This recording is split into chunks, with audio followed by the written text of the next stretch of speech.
Tiesos klausimus užduos čia susirinkusi publika. Negaliu nepaklausti, atsiprašau. Kada praradote nekaltybę? 18?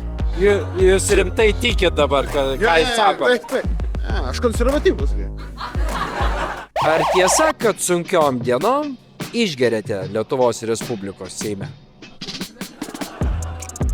Žiūrėkit, jeigu aš dabar meluosiu, paskutinį kartą, tai atsimenu labai gerai, jūs pamenat filibusterį.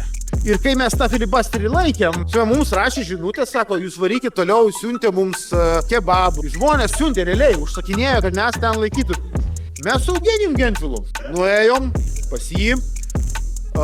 Mūsų pažiūros šiek tiek skirtingos, bet yra labai abipusė pagarba didelė. Tai kaip prie stikliuko susėdė. Tik. Ar tu mane gerbi? Gerbiu.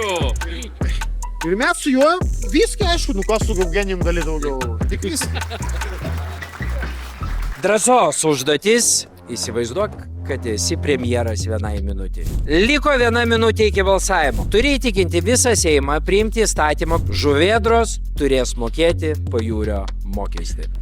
Žuvėdros yra Palangos tapatybės dalis.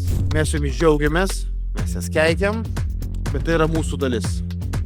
Jos privalo, už tai, kad su mumis kartu, įnešti savo indėlį. Tas indėlis turi būti papildomi mokesčiai, kurie leis pabaigti Šventosios uostą.